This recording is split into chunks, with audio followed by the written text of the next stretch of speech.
Em fundo preto, texto em letras brancas. TV Câmara apresenta. Vista do mezanino da plenária lotada da Câmara dos Deputados. Dilma Rousseff está no púlpito. Acena para a multidão em carro aberto ao lado da filha. De perfil ao lado de Michel Temer. Recebe de Lula faixa verde e amarela. Se abraçam. Deputados em plenário com faixas verde e amarelas e cartazes escrito: Impeachment já. Tchau, querida. O plenário está lotado. Sim, 61 senadores. A dor indizível da tortura. Fernando Collor de Mello acena em carro aberto, cumprimenta parlamentar em plenário.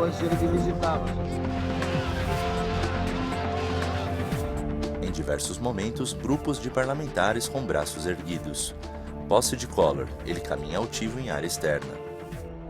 Em preto e branco, posse de outros presidentes. Em letras brancas no rodapé à direita, Paulo José Cunha. Imperador que dissolve o parlamento. Parlamento que destitui o presidente. Não foram poucos os casos de confronto entre executivo e legislativo ao longo da nossa história. O último deles aconteceu aqui, neste plenário, e terminou com o impeachment da presidente Dilma Rousseff. Está aberta a sessão. Foram mais de 53 horas de discussão. A votação durou 6 horas. O motivo do afastamento? Crime de responsabilidade fiscal. Mas não foi apenas esse motivo. As relações da presidente com o parlamento, desde o início do seu segundo mandato, estavam abaladas. Está encerrada a sessão. Ibsen Pinheiro, presidente da Câmara dos Deputados 1991 a 1993. O parlamento é o poder mais frágil de todos e o mais forte. Quando ele assume as suas prerrogativas, não há poder como o do legislativo. Ele tem dificuldade extrema no dia a dia, porque a sua vulnerabilidade vem da sua composição heterogênea. Mas, em dados momentos, circunstâncias produzem a unidade do parlamento. Aí é uma força imbatível. É dia, fachada de um suntuoso prédio público antigo, de 3 andares, à frente de um jardim com árvores e palmeiras. Em letras escuras, o poder do parlamento. O prédio é visto de cima. Em letras brancas no canto superior esquerdo, Museu Nacional, Antigo Palácio Imperial, Rio de Janeiro. Vista de outros ângulos superiores, a edificação possui 6 blocos e grande área jardinada no centro de um deles. Aos poucos a imagem se aproxima desta área. Momentos importantes, quantas gerações testemunharam a força e o poder do parlamento brasileiro. Essa história começa aqui no Rio de Janeiro. Não exatamente aqui neste palácio onde viveu Dom Pedro e nasceu Dom Pedro II e também a princesa Isabel. Mas esse pátio aqui representa e simboliza bem a origem do parlamento. Aqui, os constituintes da primeira Constituição Republicana Brasileira se reuniam nesse espaço aqui. Aqui havia as poltronas onde eles se sentavam para escrever a nossa primeira Constituição republicana, tudo cercado por esse palácio imperial. A afronta, vingança ou ironia do destino? Quadro colorido de pessoas com vestes antigas em área interna. Para entender o motivo, a gente tem de voltar ao período da independência, quando Dom Pedro assume o comando do Brasil e cria o parlamento. Deputados brasileiros são eleitos para redigir a primeira Constituição do Brasil. Mas o imperador não fica satisfeito com o que lê e dissolve a Constituinte. Ele não queria dividir o poder com o legislativo e o judiciário. E manda alguns de seus ministros e políticos redigirem a primeira Constituição brasileira. Além dos 3 poderes, cria mais um, o poder moderador, que numa tradução política quer dizer: o parlamento vota o que quiser, mas o imperador é quem decide se vai virar lei. A forma de governo vigente era a monarquia, mas o sistema de governo funcionava com o presidencialismo. Fachada do Palácio Tiradentes, Rio de Janeiro. E aí havia 3 poderes e mais o poder moderador, o parlamento. Como é que isso funcionava? Na realidade, nada é o que está sendo de imediato. Tudo na vida, na história e nas instituições políticas tem um lastro. Deputado Chico Alencar, PSOL, Rio de A Janeiro. monarquia brasileira, ela nasce do absolutismo português. É bom lembrar que Dom Pedro I era neto de Dona Maria, filha de Dom João VI, e essa família tem a tradição absolutista, muito arraigada. A fachada do Palácio Tiradentes possui grandes colunas, teto cupular, esculturas e uma praça frontal com adornos simétricos. Mas que com o passar dos anos foi ganhando força a ponto de confrontar e conseguir a renúncia do imperador. Seu filho, Dom Pedro II, tinha apenas 5 anos de idade. Alguém teria que assumir até a sua emancipação. Época conhecida como o período das regências, quando membros do parlamento eram escolhidos para exercer o papel hoje parecido com o de um primeiro-ministro. Regência Trina, Regência Una, deputado Bonifácio de Andrada, DEM, Minas Gerais. Esse aqui é um momento importante, que eles renunciam em 81, de acordo com a Constituição, é nomeada uma regência tríplice. Mas aí dá um fato interessante, é nomeada a regência tríplice, e depois, com um ato adicional, acabaram com a regência tríplice e ficou a regência una. Esse período da regência, sem a figura do imperador, ele é um período de alta instabilidade social. Muitas revoltas eclodem do Grão-Pará ao Rio Grande do Sul, que são revoltas com componente popular muito grande, rebeliões populares. Feijó foi eleito primeiro regente por uma eleição geral no país. Já era uma Gravura de Diogo Feijó. Queria. Mas aí houve reação. E essa reação, então, coloca no poder como o regente Araújo Lima. Gravura do Marquês.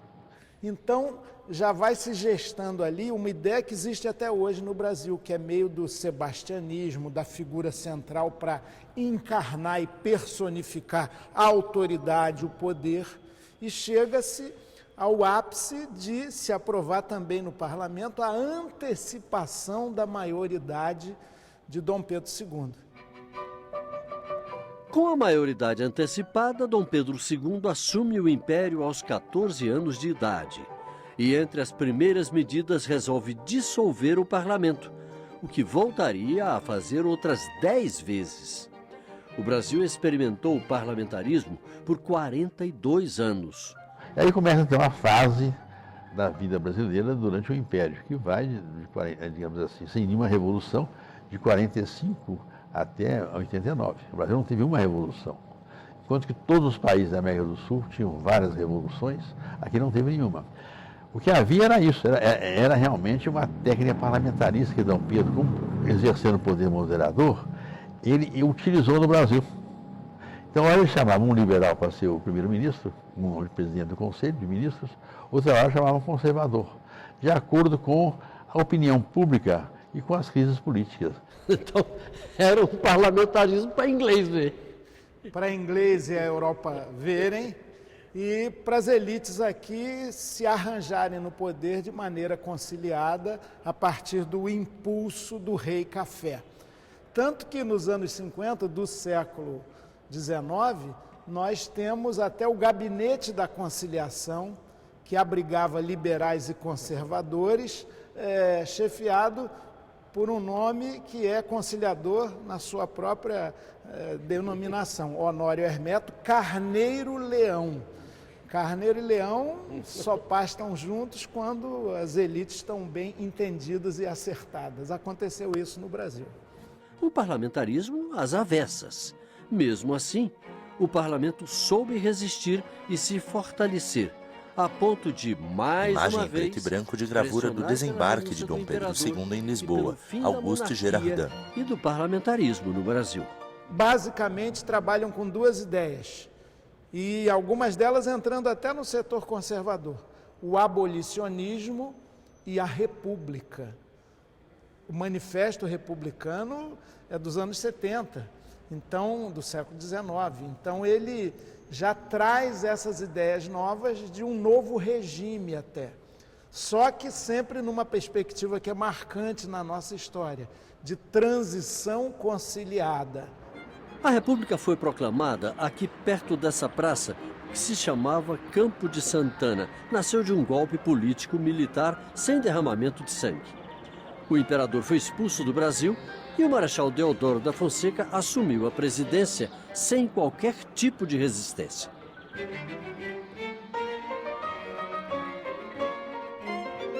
A imagem dos soldados com as espadas erguidas representa o que os historiadores chamam de a República da Espada. Ibsen Pinheiro, presidente da Câmara dos Deputados 1991 a 1993. A República, um movimento de cúpula, lideranças militares sem participação popular, não houve uma significativa mudança no processo político.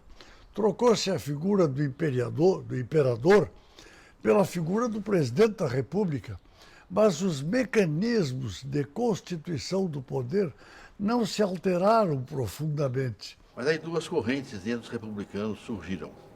Um grupo queria que a República do Brasil imitasse a República Francesa e nós fôssemos então parlamentarismo com a República. E um outro grupo poderoso, liderado por Rui Barbosa, queria que nós fizéssemos a república no modelo norte-americano, que era do presidencialismo. Essa tese foi vitoriosa. 2 anos depois, o Brasil tem sua primeira Constituição republicana, fim do poder moderador. O parlamento passa a ter mais autonomia e poder, inclusive o de reeleger o presidente Deodoro. As eleições gerais viriam 4 anos depois. As relações entre o poder executivo e o legislativo passaram por momentos turbulentos. Se, por um lado, o parlamento buscava mais autonomia e diminuir os poderes do presidente, este, por sua vez, lutava para diminuir ou, pelo menos, não dar amplos poderes ao parlamento. A hostilidade chegou a ponto de o Marechal Deodoro decretar o estado de sítio e dissolver o parlamento em 1891. Durou pouco. Deodoro renunciou 20 dias depois. Seu vice, Floriano Peixoto, assume e termina o mandato. E pela primeira vez, os brasileiros vão às urnas para escolher um presidente. A espada dá lugar ao café com leite. As oligarquias de São Paulo e Minas, que dominavam o parlamento na época, se alternam na presidência do Brasil por mais de 30 anos. A política dos governadores foi decisiva para manter as boas relações entre deputados, senadores e os presidentes eleitos. Os partidos republicanos dos estados elegiam a maioria dos deputados e senadores, e os governadores é que dominavam os partidos em seus estados. A Câmara era a elite do país, estava na Câmara, porque eram todos praticamente nomeados pelos governadores, que convocavam pessoas de alto valor para vir para o parlamento e defender os seus respectivos estados e seus interesses. Os partidos eram todos, na velha república oligárquica do café com leite, regionais. Era o Partido Republicano Paulista, Mineiro, do Ceará e tal. Quer dizer, a ideia central de uma república vertical continuava. Bom para Minas Gerais e São Paulo, mas quando chegaria a vez de outros estados? A oportunidade de mudança surgiu.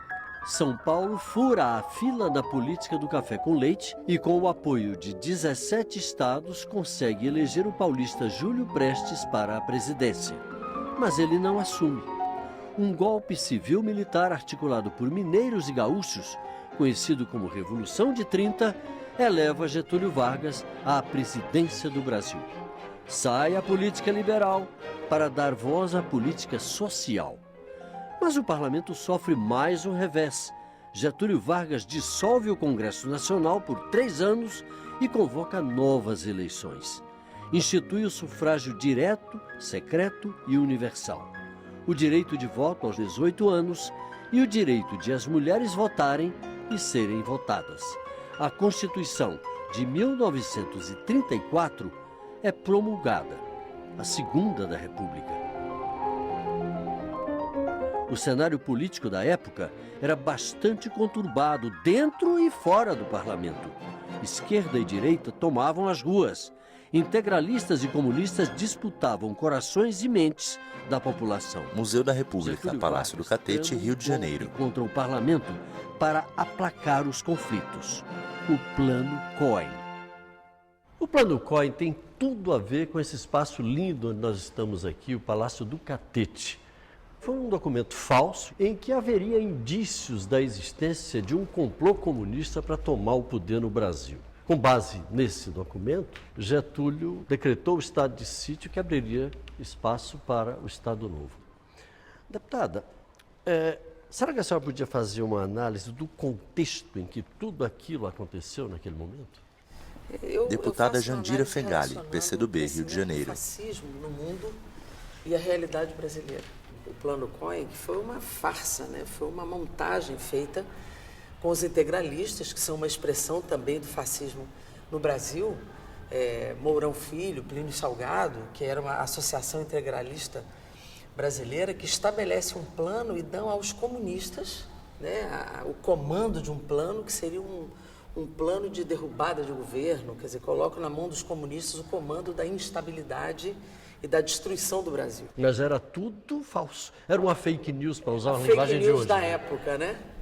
Tem início o Estado Novo, centralizador e autoritário. O presidente Getúlio Vargas impõe uma nova Constituição ao país em novembro de 1937, a terceira da República. Fecha o parlamento e proíbe novas eleições do país.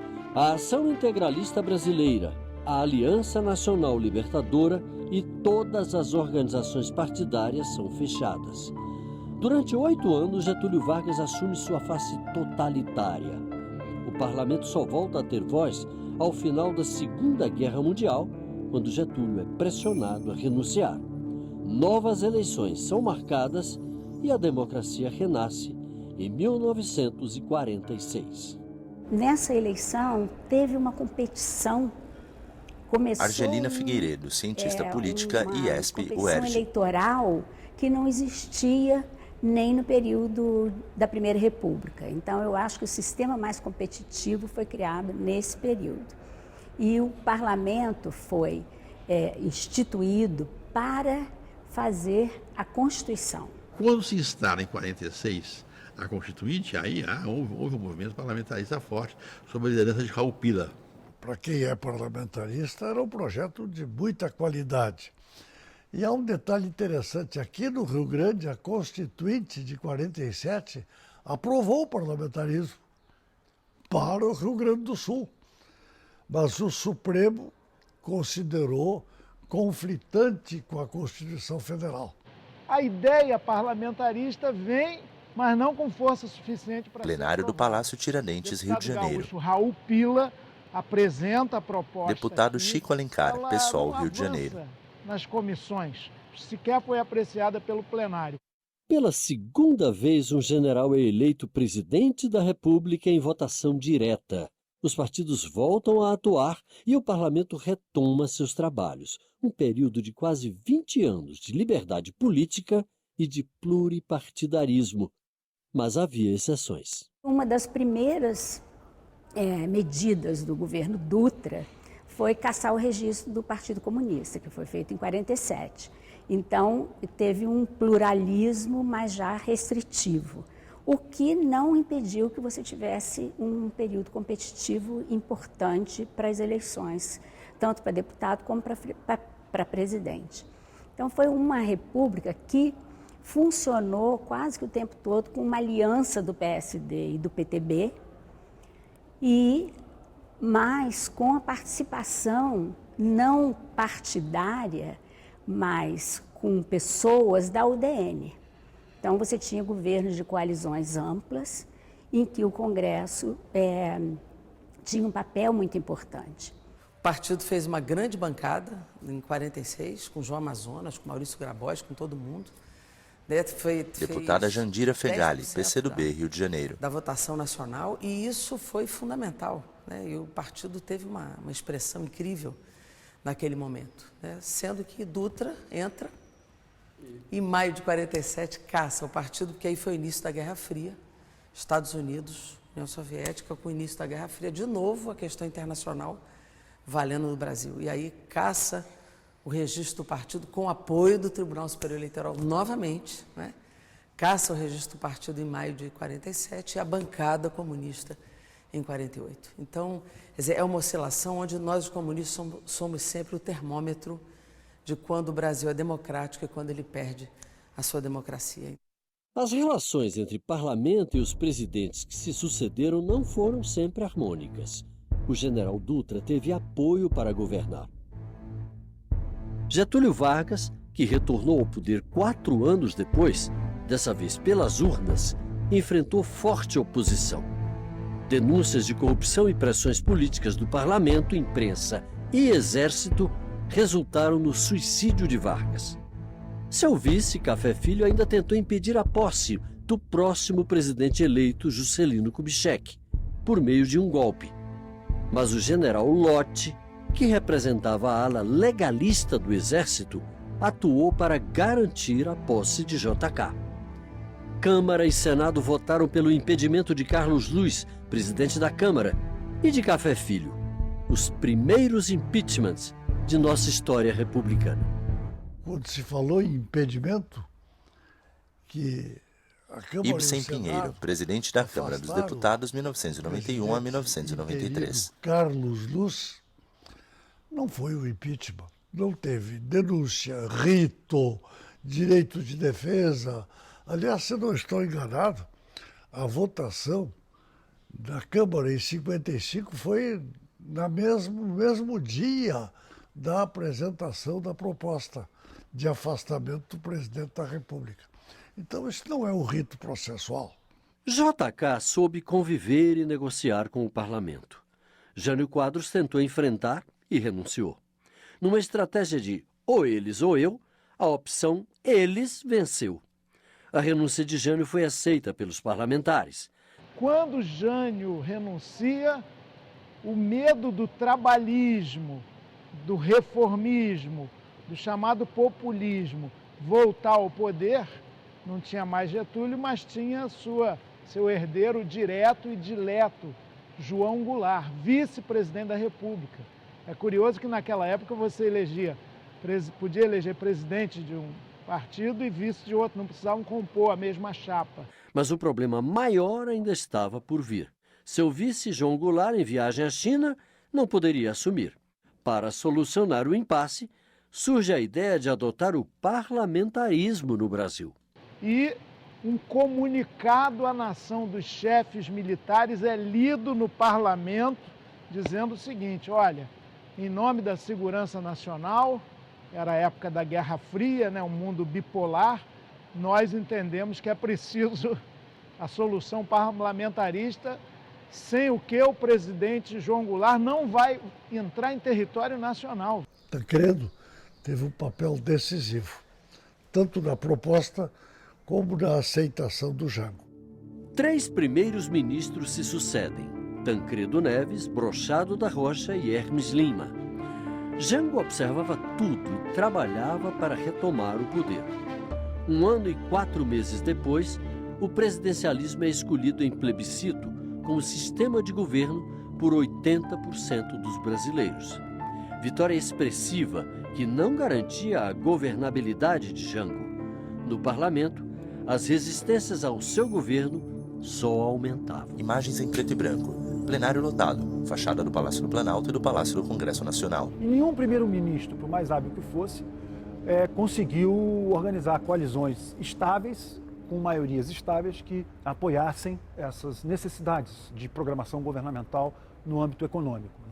Fabiano dos Santos, cientista político e IESP-UERJ. O fato de, no parlamento, no Congresso, não se conseguir ter apoio para uma agenda governamental consistente. Então, a partir dessa instabilidade, o João Goulart conseguiu apoio para chamar um plebiscito, porque a partir do plebiscito, supostamente, ele teria a capacidade, sim, de ter legitimidade e capacidade, sim, para avançar um plano consistente de governo. Deputado Bonifácio de Andrada, em Minas Gerais. Não era parlamentarista. O João Goulart influía muito com o Tancredo Neves, que era muito hábil, era ligado ao Jango, e eles dominavam realmente a maioria da Câmara. Fomos para um sistema parlamentar, o sistema político continuou instável. Passamos para o sistema presidencial, o sistema político continuou instável. Aí Jango assume plenos poderes presidenciais. Deputado Chico Alencar, PSOL, Rio de Janeiro. Um parlamento a controlá-lo, uma intensa disputa na guerra ideológica e das reformas de base daquele período. Para culminar, a sua presidência plena durou pouco, de 7 de janeiro de 1963 a 1º de abril de 1964. Aí a gente começa a viver uma página muito sombria da nossa história. Não era parlamentarismo nem presidencialismo, era ditadura. Auro de Moura Andrade, presidente do Congresso Nacional. Deixou a sede do governo. Deixou a nação acéfala. Assim sendo, declaro vaga a presidência da República. Militares e parlamentares se unem e destituem Jango. Os generais tomam o poder por 21 anos. Assim como no Império, os generais presidentes tinham o poder de legislar. Diversos atos institucionais. AI 1, 2, 3, 4 e AI 5 suprimiram direitos e a liberdade dos cidadãos. Cassações, fechamento do Congresso, adoção do bipartidarismo. As vozes da democracia são caladas. Em preto e branco, um tanque de guerra passa para a esquerda. Militares com grandes armas, comércios fecham as portas. 2 presidentes caminham pela mesma rua escoltados.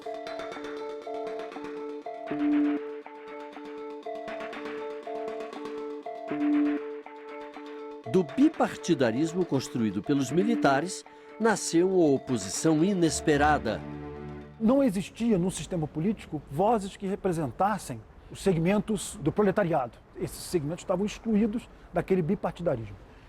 Então o MDB, que era o partido, a oposição permitida, começa a representar essas forças que naturalmente gostariam de se ver representadas no sistema político, ainda que de uma forma não plena. Né? Alguma vocalização deveria existir, mesmo porque os militares mantêm o Congresso aberto, com nenhuma força, mas simbolicamente expressando alguma antagonização, algum desconforto, né? Alguma oposição ao regime. Ao longo do período eleitoral, o calendário eleitoral é mantido, o MDB vai representando cada vez mais as forças de oposição. Neste quadro, lá pelos anos 70, em 74 isso se configurou, o MDB lançou palavras de ordem que sensibilizaram e arrastaram o povo brasileiro. Anistia, Constituinte e eleição direta. As pressões da sociedade por liberdade e democracia foram decisivas para a derrubada da ditadura. Discurso de Tancredo Neves, Diretas Já, Rio de Janeiro. Que se comprime nessa praça, representado neste milhão de patrícios nossos, a reivindicar, protestar, gritar e clamar para que não lhe usurpem o sagrado direito de escolher com seu voto o futuro presidente da República. Eu lembro na campanha das diretas, foi feito um acordo tácito ali, ninguém falou sobre isso, mas todos sabíamos que se as diretas passam, o candidato era Ulisses. E se não passam, o candidato era Tancredo. Isso estava na cabeça de todos, porque Ulisses exercia o apelo popular e o Tancredo exercia a liderança das instituições. A democracia ampla, geral e irrestrita estava por vir. As eleições para deputados, senadores e governadores ocorrem em 1982. Ainda faltava a eleição do presidente. Em eleição indireta, novamente, o parlamento elegeu Tancredo Neves para ocupar a presidência. Mas Tancredo é vítima de uma doença grave e morre antes de assumir. Tem início a nova república. Logo no início, há um período econômico de muita crise e Fabiano dos Santos, cientista político e ESP-UERJ. governarem o país. Mas foi no bojo desse período de muita crise que a Constituição nova foi escrita, houve a consolidação da democracia e do pluripartidarismo e eleições para presidenciais em 89. Nasce a Constituição Cidadã, de 1988. Tudo parecia voltar aos trilhos. Ninguém poderia imaginar que o primeiro presidente eleito democraticamente, Fernando Collor, fosse sofrer o primeiro processo de impeachment da República. Denúncias de corrupção ou perda de apoio parlamentar? O que teria sido mais decisivo para a renúncia de Collor? O Collor governou com minoria o tempo Argelina inteiro. Figueiredo, cientista política, Até IESP, quando UERJ. começou a surgir escândalo de corrupção, que ele começou a querer chamar partidos. E ele governou com 20%. Só o PRN e o PFL, por muito tempo.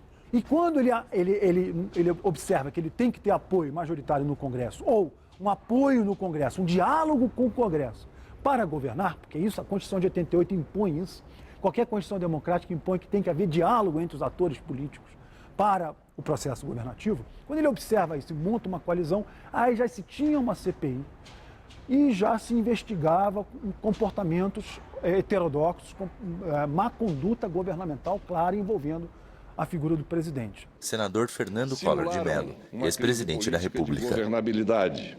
Forjaram uma estabilidade econômica que não existia. E mais, transformaram hipotética infração comum de um agente privado em crime de responsabilidade. Discurso durante a votação do impeachment da presidente Dilma Rousseff no Senado Federal. Justo no pleito que consolidou a redemocratização. Me condenaram politicamente em meio a tramas e ardis de uma aliança de vários vértices. Mas, penalmente, da correta instância, me absolveu a Suprema Corte. Sobre fundo escuro em letras claras, você elegeu. Homem de terno pendura quadro com a foto de Collor em uma parede. Texto, propaganda presidencialista exibida no plebiscito de 93. Você tirou. O homem retira o quadro da parede e balança a cabeça para os lados. 93, para decidir a forma e o sistema de governo no Brasil. Manter o poder do presidente ou dar mais poder ao Congresso? A sociedade foi às urnas decidir. Vence o presidencialismo. O presidencialismo cria um ambiente de desconforto. Deputado Bonifácio de Andrada, DEM, Minas Gerais. Dentro do legislativo e, no nosso caso, entre o judiciário também. No regime parlamentar, não. Quando há uma crise, convoca-se o povo. Há eleições, elege um novo presidente, dissolve-se as câmaras, faz uma nova eleição. E aí o país recomeça uma nova vida. É um sistema em que o povo participa e que os grupos políticos que são falhos do governo se afastam. Sinceramente, eu acho que esse modelo está esgotado. Falta a percepção disso, que o modelo presidencialista, com a composição da Câmara pelo voto proporcional em lista aberta, é indutor do conflito e da crise. Eu gosto de falar em governos de coalizão. Governos de coalizão, quando você tem multipartidarismo, eles funcionam mais ou menos igual, tanto no parlamentarismo como no presidencialismo. A não ser que você ache que presidente pensa diferente do que primeiro-ministro, que presidente não quer governar, quer mandar só, e que primeiro-ministro quer governar, o que eu acho que é um preconceito total. Esta é a comunicação.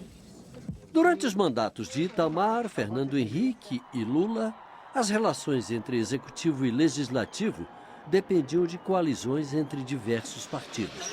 Ulisses Guimarães. O processo de impeachment de Collor foi um importante recado dado pelo parlamento. Não se governa o Brasil sem o apoio do poder legislativo. A presidente Dilma Rousseff experimentou esta lição. Ao contrário de Collor, não renunciou. Resistiu até o fim para não ser impedida. Mas o Congresso foi até o fim do processo e a destituiu de seu mandato. 61 senadores. O impeachment é um processo jurídico-político. Ibsen Pinheiro, presidente da Câmara dos Deputados, 1991 a 1993. No caso de Collor, o componente jurídico teve muito peso. No caso de Dilma, preponderou, na minha avaliação, o componente político. Mas os dois momentos não prescindem da conjugação. É preciso que você aponte a violação da legalidade, ainda que seja, cá para nós, um pouco forçada, como foi no caso da Dilma. Fabiano dos Santos, cientista político e IESP-UERJ. O impeachment da Dilma é uma coisa distinta. Ela tinha uma coalizão com os partidos. O principal partido, que é o PMDB, que é o partido-chave... Argelina Figueiredo, cientista política e IESP-UERJ. O centro maior é o partido-chave em todos os governos de coalizão. Estou dizendo no mundo, parlamentarismo, presidencialismo. Porque ele é um partido de centro. Ele tanto pode ir para cá quanto pode ir para cá. Ele foi com o PT. Na hora que resolveu que tinha uma chance de assumir e que o PSDB deu apoio, ele foi para lá. E aí acabou a coalizão. Dilma Rousseff, ex-presidente da República. É que o resultado eleitoral de 2014 foi um rude golpe em setores da elite conservadora brasileira. Disseram que as eleições haviam sido fraudadas, pediram auditoria nas urnas, impugnaram minhas contas eleitorais e, após a minha posse, buscaram de forma desmedida quaisquer fatos que pudessem justificar retoricamente um processo de impeachment. Tenho a consciência Discurso de defesa de Dilma Rousseff no Senado Federal. Crime de responsabilidade. As acusações dirigidas contra mim são injustas e descabidas. Cassar em definitivo meu mandato é como me submeter a uma pena de morte política. Nem Collor, nem Dilma tinham o gosto e o jeito para a convivência política. Isto quando surge um processo de impeachment com certo fundamento jurídico e quando a base popular se esvai, é uma conjugação mortífera. Multidão predominantemente com roupas verdes e amarelas ocupa a avenida. Parlamentares com cartazes do impeachment. Multidão com roupas predominantemente vermelhas. Plenário da Câmara lotado. Multidão verde e amarela. Multidão vermelha. Um processo traumático, um remédio amargo, que trouxe de volta as discussões sobre o sistema presidencialista. E com a mesma pergunta que surge quando há uma ruptura entre presidente e parlamento. Não seria melhor adotar um sistema de governo em que o presidente eleito cumprisse o papel de um chefe de Estado e ter um primeiro-ministro escolhido e apoiado pelo parlamento para governar? Só que dessa vez surge uma nova proposta que tenta mesclar o presidencialismo e o parlamentarismo, o semipresidencialismo. Uma reforma política hoje em dia não seria, do meu ponto de vista, uma reforma política no sistema de governo. Nós já temos um misto de sistema presidencial com sistema parlamentar. Ninguém governa sem o parlamento, ninguém governa sem os partidos, sem um líder de governo que discuta suas políticas com o parlamento. Nós já temos um semipresidencialismo. Não é preciso mudar nada. A população tem que continuar votando diretamente para o seu presidente. O que tem que discutir é limites para a atuação do Ministério Público e o Judiciário no jogo político. Quero atentar para a questão do possível semiparlamentarismo ou semipresidencialismo, porque o parlamentarismo, que poderia ser uma questão programática no Brasil constitucional, ele sempre é usado nos momentos de crise por uma manobra ou para evitar a eleição ou para tirar poder de presidente da República. Então isso hoje ainda pode ser usado também como uma manobra para evitar uma eleição. Então precisamos ficar muito atentos para os processos de restrição democrática no Brasil. Eu acho que quer queira, quer não queira, o Brasil amanhã vai marchar para um parlamentarismo, para um presidencialismo parlamentarizado. Assim como há hoje na França e como há na França e em Portugal, nós marchamos para esse sistema, porque é impossível esse presidencialismo que está aí, que ele é muito, digamos assim, ele é muito autocrático demais. Você não cria um líder nacional elegendo pelo Congresso Nacional. É preciso que ele venha das ruas, mas que venha também sem a hipertrofia dos poderes do Executivo. Por isso esse modelo francês, que não dá para chamar de parlamentarismo, mas que tem uma componente extremamente relevante, que é a origem popular do chefe de Estado, e outro extremamente relevante, que é a origem popular da administração, através do gabinete dependente da Câmara dos Deputados. Eu acho que este modelo nós poderíamos tentar e evitar o nome de parlamentarismo, porque se botar o nome e for para o plebiscito, perde de novo. A solução não é simples. Os três poderes da República têm de ter força e credibilidade perante a sociedade para se equilibrarem. Quando um deles invade a competência do outro, ou quando um deles perde o apoio institucional do outro, a governabilidade do país pode ficar incontrolável. E a história recente comprova isso. O parlamento é o ponto de equilíbrio político das relações entre pessoas, empresas e instituições. Seja no parlamentarismo, no presidencialismo ou mesmo no semipresidencialismo. O poder do parlamento é plural. Não há uma voz única, como desejam algumas pessoas que não compreendem a natureza e a importância do poder legislativo. Ao longo da nossa história, quem não soube dialogar ou negociar com o parlamento sofreu as consequências mais cedo ou mais tarde. Vistos do alto, assentos do plenário da Câmara dos Deputados vazios. É dia. Vista aérea do Palácio do Congresso Nacional com o icônico par de torres ao centro. Sobre a imagem, seguem na tela os créditos finais.